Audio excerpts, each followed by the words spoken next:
kalau rupiah online misalkan. Itu dia. Ya, mungkin teman-teman subscriber juga istilahnya bertanya, jadi mau dirupiah secara online gimana gitu kan. Jangan minta, nggak boleh minta ya. dirukiah. Nah, harusnya dibawa nih orang tuanya, bawa tolong dirukiah anak saya gitu. Kalau minta itu nggak boleh. Gimana Ustaz? Biar terapi Quran atau rukyah yang kita tempuh ini insya Allah akan memberikan pengaruh atau ya kesembuhan insya Allah. Masalah. Yuk kita bongkar.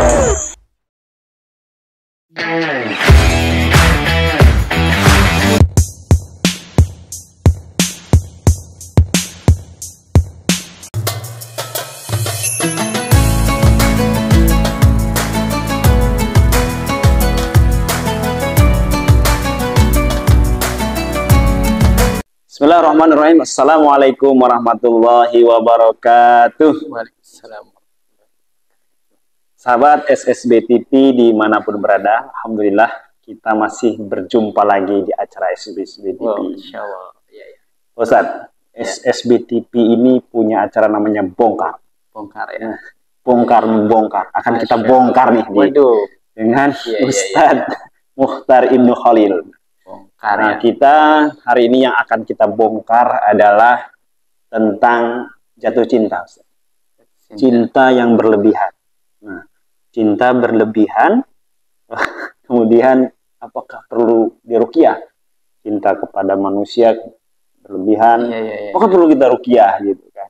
Nah, di fenomena masyarakat sekarang ini banyak ya, ketika kita ditinggalkan seseorang, sedihnya Masya Allah luar biasa. Sampai melupakan Allah Subhanahu wa Ta'ala.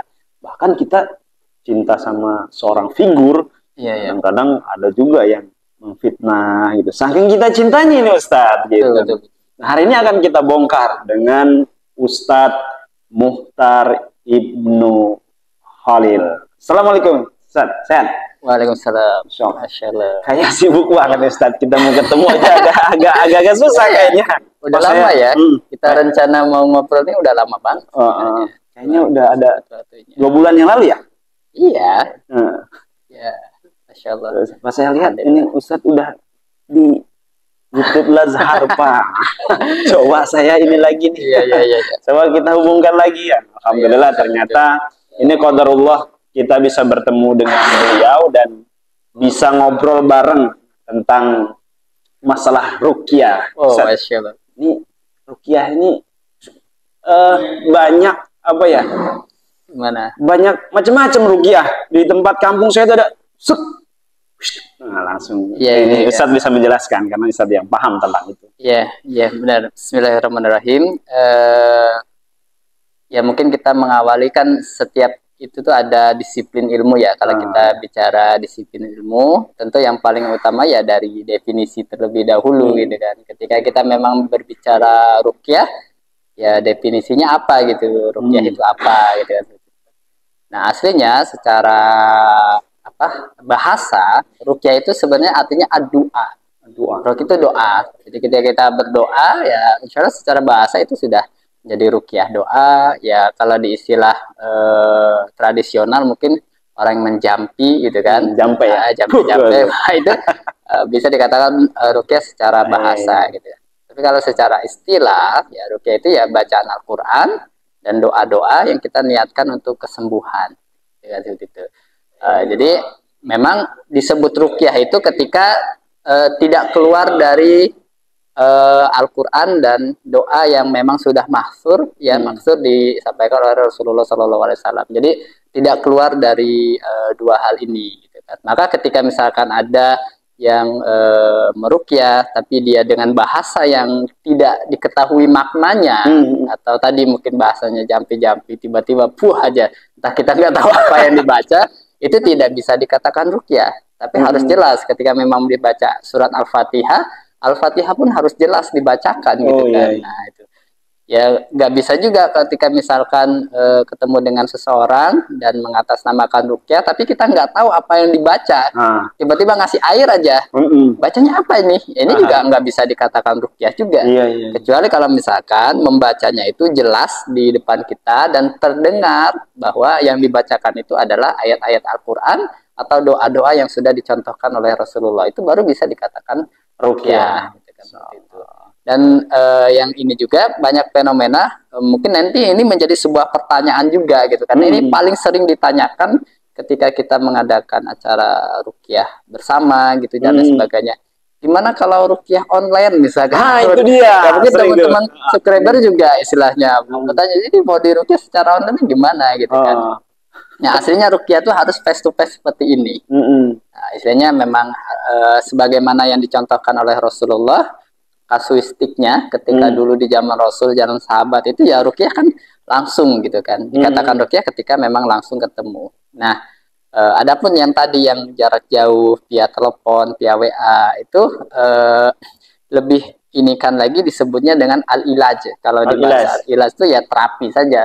Nah, tapi ilajul Quran berarti maksudnya terapi Al-Quran gitu kan. Tidak bisa disebutkan definisi secara ruqyahnya itu gitu kan, karena ruqyah ya langsung secara langsung berhadapan ini gitu kan, karena nanti pada prakteknya juga nanti kondisional ya, di beberapa hadis disebutkan ada Rasulullah meruqyah itu sambil menempelkan telapak tangan, misalkan ada yang sambil mengeluarkan nafas gitu kan kayak sampai keluar air gitu kan sebagainya.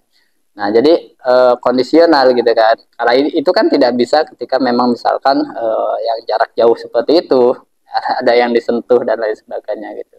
Nah, yang jarak jauh itu kita sebutnya sebagai terapi Al-Quran. Gitu. Jadi kalau lewat online dengan kita mendengarkan di YouTube itu sama atau beda? Gitu? Ya disebutnya ya itu tadi terapi Al-Quran. Adapun dari sisi kemanfaatan, kita tidak memungkiri bahwa Al-Quran itu memang memiliki pengaruh gitu kan, pengaruh terhadap yang mendengarkannya itu. Nah, tapi tadi tentu ada perbedaan ketika mendengarkan langsung dari orang yang ada di hadapan kita dengan mendengarkan melalui audio, itu pasti akan berbeda. Berbeda seperti itu. Nah, yang dikatakan ruqyah tadi ya memang yang langsung itu tadi. Nah, yang melalui audio sebelum tidur misalkan mendengarkan ayat-ayat ruqyah, yaitu disebutnya terapi Al-Quran. Terapi Al-Quran. Ya, Ustaz. Nih, kadang ada di kampung-kampung itu bilang, kamu itu kalau ruqyah itu jangan minta. Nggak boleh minta di ruqyah. Nah, harusnya dibawa nih orang tuanya, bawa tolong di ruqyah anak saya gitu. Kalau minta itu nggak boleh. Gimana Ustaz? Betul sekali. Ini juga yang paling banyak ditanyakan juga, dan paling sering banget gitu ya. Karena memang ada sebuah keterangan yang ketika kita minta di ruqyah itu kan tidak masuk surga. Itu tadi gitu ya. Jadi ada ketakutan seperti itu. Nah, itu hanya satu hadis saja yang menjelaskan bahwa dan orang yang tidak meminta ruqyah, hadisnya seperti itu. Tapi di hadis-hadis yang lain justru banyak sekali anjuran Rasulullah agar kita melakukan ruqyah, yaitu ruqyah mandiri, atau Rasulullah pernah meminta sahabat untuk melakukan ruqyah. Aisyah juga dicontoh meruqyah Rasulullah dan meruqyah dirinya sendiri. Jadi pada dasarnya, gitu kan, seperti itu. Ya tidak masalah ketika seseorang meminta ruqyah. Nah, yang jadi permasalahan itu adalah bahwa tidak semuanya ruqyah itu sesuai dengan syariat gitu. Maka kita membagi ruqyah itu jadi dua gitu. Ada ruqyah syar'iyah, ada ruqyah syirkiyah. Nah, yang tadi dikatakan tidak boleh meminta ruqyah itu adalah ketika ruqyahnya itu ruqyah syirkiyah. Maksudnya ruqyah syirkiyah itu adalah dia ruqyah tapi tercampur dengan unsur-unsur kesyirikan. yang tadi istilahnya ada jampi-jampinya gitu kan, ada misalkan dengan syarat ketentuan tertentu harus bawa bawa itu misalkan. Insya Allah nggak ada dalam ruqyah. Nggak ada ya. Ternyata dalam ruqyah itu nggak ada yang namanya ada syarat ya, Ustaz ya. Ada syarat, kadang ada bawa apa ya, ayam hitam, ayam cimani. Kalau ini mah di sini mah cimande gini, Ustaz. Oh, itu. Iya. Ya, ini Ustaz. Itu. Tentang masalah ruqyah juga nih. Kadang orang itu ada apa ya, untuk memilih ruqyah itu tadi. Untuk memilih itu kadang mana yang benar tuh, agak merasa bingung tadi kan. Nah, kadang pernah saya juga tadi menarik Ustadz bilang katanya ada ruqyah mandiri, ada ruqyah secara umum gitu kan. Nah, itu bisa nggak Ustadz disampaikan di sini ruqyah mandiri, karena masyarakat tuh banyak yang belum tahu ada ruqyah mandiri ternyata. Ya, Masya Allah, bagus pertanyaannya. Sebelum itu saya ini kan satu hadis aja ya, satu hadis yang menceritakan tentang ruqyah, menceritakan tentang ruqyah. Ya kalau ayatnya itu kan udah jelas di Al-Quran disebutkan wa nunazzilu minal Quran ma huwa syifa. Allah menurunkan Al-Quran, salah satu mukjizat daripada Al-Quran itu sebagai syifa. Syifa itu kan artinya penyembuh, penawar, penyembuh. Nah, kalimatnya juga bukan ma'rifat tapi nakirah. Maksudnya nakirah kan bersifat umum ya. Nah, kemudian penyembuh dari apa? Gitu kan? Penyembuh dari penyakit, kan seperti itu. Nah, kalau kita menghubungkan ke sebuah penyakit, gitu kan. Nah, kemudian ulama membagi penyakit itu menjadi 3. Ada yang disebut yang pertama itu penyakit fisik. Oh iya, fisik. Ya, penyakit fisik ya mungkin medis lah, misalkan. Yang kedua itu ada penyakit kejiwaan. Nah, penyakit kejiwaan ini seperti perasaan was-was, misalkan tadi kesedihan itu, kecemasan. Kalau istilah-istilah di yang sekarang mungkin kan bipolar dan lain sebagainya dan sejenisnya itu termasuk kejiwaan. Nah, yang ketiga ada disebut penyakitnya penyakit ruhi. Penyakit rohani. Rohani. Penyakit ruhi. Saya kira ruhi apa? Ruh gitu kan, penyakit ruh. Nah, ini yang seperti ain, hasad, gangguan setan, sihir dan lain sebagainya itu masuknya ke penyakit ruhi ini. Ruhi, ain itu? Ya, penyakit rohani seperti itu. Insyaallah. Nah, kalau tadi di bahasa ayatnya syifa itu menggunakan kalimat nakiroh yang bersifat umum, aslinya ruqyah itu insya Allah bisa untuk ketiga jenis penyakit ini. Nah, yang kebanyakan masyarakat mungkin tadi juga sering ini ya, bahwa ruqyah itu hanya dihubungkan dengan hal-hal yang sifatnya tanda kutip gangguan gitu. Nah, itu dia. Ya, itu yang tadi. Gitu. Betul. Nah, hampir 90% mungkin lebih ya orang yang meminta ruqyah ke saya itu sebagian besar kasusnya itu adalah merasa bahwa dirinya itu terkena gangguan jin, entah itu kena guna-guna, santet, sihir dan lain sebagainya.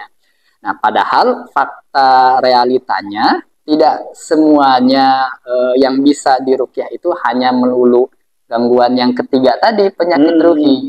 Insya Allah penyakit yang fisik dan penyakit kejiwaan insya Allah bisa diruqyah dengan izin Allah.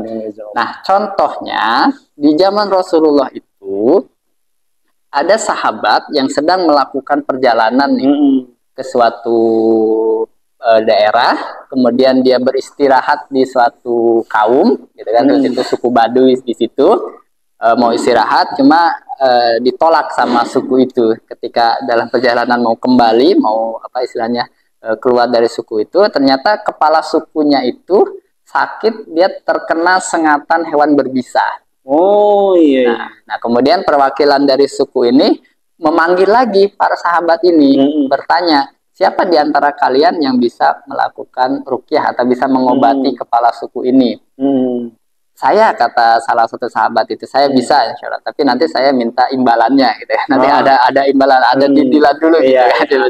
Datanglah ke situ, ke kepala suku, kemudian dibacakan surat Al-Fatihah dan alhamdulillah sembuh. Alhamdulillah sembuh. Sembuh, gitu kan? Akhirnya setelah sembuh dikasihlah oleh-oleh imbalannya itu adalah beberapa ekor kambing. Nah, yang jadi pertanyaan tadi di sini adalah ini kan orang medis ya tentu ya. Ketika seseorang terkena sengatan kalajengking itu masuknya ke penyakit mana? Kalau di yang 3 tadi itu kira-kira?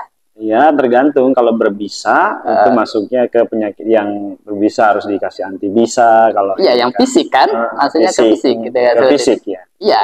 Ya, fisik ya, maksudnya secara medis kan tadi entah itu dioperasi, entah itu di apa tadi ya dikasih obat dan lain sebagainya. Tapi ini sahabat tidak menggunakan itu, namun menggunakan surat Al-Fatihah. Masya Allah. Nah ini yang menjadi apa istilahnya, di zaman dulu saja ruqyah itu tidak digunakan hanya untuk gangguan jin.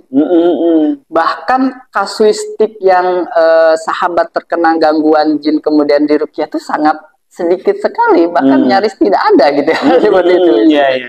Nah, ya, jadi insya Allah gitu kan. Ruqyah itu bisa untuk ketiga jenis penyakit itu tadi. Apa rahasianya coba?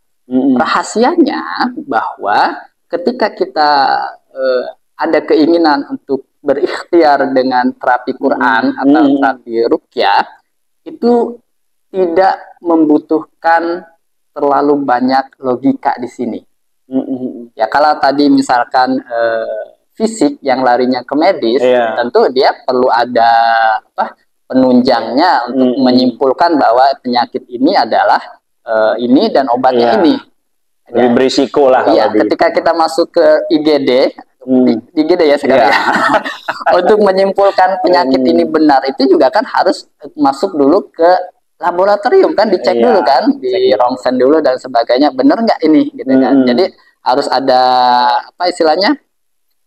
Data gitu kan, harus ada data yang seperti ini. Pakai logika lah, jadi sebagai logika. Demikian juga ketika kita misalkan datang ke psikiater, psikiater juga punya disiplin ilmu tersendiri dengan berdasarkan pengalaman kan, istilahnya. Ketika orang seperti ini sudah banyak persentasenya, akhirnya disimpulkan oh ini mengarahnya ke sini misalkan penyakit kejiwaan ini. Nah kalau tadi terapi Al-Quran kita tidak terlalu banyak bermain logika di sini. Tapi yang dibutuhkan di sini adalah keimanan. Keimanan, keyakinan. Nah, ini catatannya ya, keimanan gitu kan. Karena kalau tadi dipikir secara logika, nggak akan nyampe. Masa ya surat Al-Fatihah bisa menghentikan pendarahan misalkan? Masa ya surat Al-Fatihah ini bisa mengeluarkan racun sehingga kepala suku ini jadi sembuh? Nah, kalau kita berpikirnya pakai logika, nggak akan nyambung. Nah, terapi Quran ini aslinya tidak hanya sebatas dengan bacaan Al-Quran saja, tapi lebih ke bagaimana kita mengamalkan apa yang ada di dalam Al-Quran, hadis, dan lain sebagainya. Misalkan contoh nih, saya sering ke pasien, kunjung kan, istilahnya salah satu secara spiritual yang saya sampaikan itu adalah diantaranya hadis tentang sedekah misalkan. Sedekah itu bisa menyembuhkan penyakit, insya Allah sedekah itu bisa menolak bala. Nah kalau kita menghubungkan tadi secara logis, bagaimana kita menyambungkan antara sedekah ini bisa nyembuhin penyakit? Bisa nggak gitu kan? Secara logis ya? Iya. Gimana sih nyambunginnya gitu kan? Nyambungin sedekah bisa nyembuhin penyakit, sedekah bisa menolak bala, misalkan seperti itu, kayaknya akan kesulitan itu. Kalau bukan karena iman, Ustaznya. Nah itu, jadi kuncinya itu adalah di tadi di kita iman yang digunakan secara dominan di sini adalah keiman, keyakinan kita bahwa insya Allah Al-Quran yang dibacakan itu memiliki pengaruh terhadap penyakit kita. Maka bisa kita melakukan ruqyah mandiri dengan pertama misalkan membaca surat Al-Fatihah. Kemudian bisa ayat kursi, Al-Ikhlas, Al-Falaq, An-Nas, kita baca, kita tiupkan ke telapak tangan kita, kemudian kita usapkan ke seluruh tubuh atau ke bagian tubuh yang sakit. Tapi tadi kuncinya itu adalah tidak menggunakan logika itu tadi sementara, tapi pakainya keimanan. Kalau pakai logika, aduh saya sakitnya tuh udah parah banget. Udah bertahun-tahun, udah nggak mungkin sembuh, misalkan seperti itu. Kenapa demikian? Karena sebelum dia biasanya nih ya, kebanyakan orang akhirnya datang ke peruqyah itu karena memang sudah merasa di ujung gitu, dia sudah sudah ikhtiar kesana kemari, akhirnya datang ke peruqyah, sudah habis puluhan juta gitu kan, sudah operasi, akhirnya datang ke peruqyah. Itu juga menjadi sebuah naluriah kita, kefitrahan kita sebagai manusia itu yang pada akhirnya kita pasti ketemu dengan sisi spiritual. Nah, dokter aja misalkan ketika menangani sebuah pasien yang memang sudah sangat kritis sekali, gitu kan, seperti itu, dan secara medis juga sudah lepas tangan, apa yang disampaikan dokter? Semoga ada keajaiban, mungkin misalkan seperti itu. Selanjutnya kita serahkan kepada Tuhan yang Maha Kuasa, misalkan kepada Allah Subhanahu Wa Taala. Ujung-ujungnya kita tetap larinya ke sisi spiritual. Iya. Orang yang datang ke psikiater, kalau kita tadi ke penyakit yang kedua ini ya, penyakit kejiwaan, dengan berbagai problem masalahnya, ada yang masalah hutang, ada perselingkuhan, ada yang masalah rumah tangga yang berantakan, anak, narkoba, bla bla dan sebagainya. Nah, si psikiater juga bingung istilahnya. Ini kayaknya nggak akan ada jalan keluarnya. Akhirnya apa yang disampaikan? Perbaiki ibadah, serahkan semuanya kepada yang di atas. Itu nalurinya manusia tuh seperti itu. Yang pada akhirnya tuh kita harus berserah diri kepada Allah Subhanahu Wa Taala, yang Maha melindungi, yang Maha menjaga, yang Maha memberikan kesembuhan, memberikan solusi dari semua permasalahan kehidupan. Nah, jadi nggak pakai logika, tapi pakai keimanan. Nah, disinilah dalam segala bentuk penyakit, problem, masalah, yang paling diutamakan itu adalah peningkatan kualitas spiritualnya. Ini poin pentingnya di sini. Kayaknya kalau mau dibongkar ini bisa sampai sore kayaknya, Ustadz. Ini kalau memang harus dibongkar, makanya nanti coba kita lihat komentar subscriber ya, gitu kan. Karena perlu dilanjut karena sebenarnya ini tema yang memang butuh berkelanjutan, butuh tahapannya, dan memang nggak bisa disampaikan di satu waktu. Kalau tadi kan saya gambarkan secara umum ya, mungkin nanti ada pertanyaan, lah Ustadz mah enak aja ngomongnya, karena nggak ngejalanin, kan saya yang punya problem nih, saya yang punya masalah, saya yang sakit gitu kan. Nah itu jadi ada banyak tahapan-tahapan sampai kita benar-benar meyakini tadi bahwa insya Allah Al-Quran yang dibacakan, ruqyah ikhtiar terapi Quran atau ruqyah yang kita tempuh ini insya Allah akan memberikan pengaruh atau ya kesembuhan insya Allah. Masya Allah, luar biasa. Butuh waktu. Butuh waktu yang memang teman-teman, beliau juga seorang terapis ruqyah. Kalau seumpamanya ada keluarga ya yang memang butuh ruqyah, maka bisa menghubungi nomor di bawah ini ya. Kita akan hubungkan dengan Ustadz Muhtar. Masya Allah. Beliau adalah seorang dokter rohani di Rumah Sakit Syariasi Serang. Ruqyah juga ya, kalau sering meruqyah di rumah sakit, Ustaz? Iya, ya kalau memang ya kasuistis tadi, kalau memang ada ketemu yang memang perlu diruqyah. Tapi tadi poinnya tuh bukan ke ruqyahnya. Ruqyah itu eksekusi akhirnya. Tapi yang paling utama itu tadi membentuk istilahnya apa? Mengarahkan batinnya, jiwanya, menenangkan dulu gitu kan. Ya konselingnya itu tadi ya. Kan nggak setiap orang tuh nggak akan mudah menerima apa yang disampaikan gitu kan. Ya seperti tadi yang saya sampaikan gitu kan. Nah mungkin para pendengar juga menyimpulkannya bisa berbeda-beda gitu kan, seperti itu. Ada yang oh iya benar insyaallah, dan ada yang memang butuh waktu. Nah ketika ke pasien pun saya melihat ya berdasarkan pengalaman gitu kan, istilahnya kira-kira ini yang paling dibutuhkan pembahasan kemana terlebih dahulu. Karena kan di sela-sela konseling itu kan kadang pasien atau keluarga itu curhat, dalam artian dia sedikit membuka gitu kan, mengutarakan permasalahan yang dihadapin gitu kan. Entah itu oh iya ini ngerasa putus asa misalkan karena sakitnya sudah nggak kunjung sembuh, maka perasaan itu yang harus kita selesaikan dulu gitu ya. Jadi ya itu pun yang biasa saya lakukan ke ya pasien-pasien yang lain, maksudnya bukan hanya di Sari Asi saja. Lebih ke psikososialnya, lebih ke kebutuhan spiritual ya. Spiritualnya itu tadi. Jadi menguatkan mentalnya itu tadi. Karena innallaha la yughayyiru ma biqaumin gitu kan, hatta yughayyiru ma bi anfusihim gitu kan. Allah nggak akan merubah diri kita kalau kita tidak ada keinginan untuk berubah. Nah, memunculkan ini nih gitu kan, itu yang memang perlu waktu. Apalagi kalau misalkan tadi sakitnya sudah bertahun-tahun atau problemnya sudah sangat berat sekali seperti itu, pasti butuh pendekatan yang istilahnya ya sisi ilahiyah tadi, spiritualitas itu yang paling penting.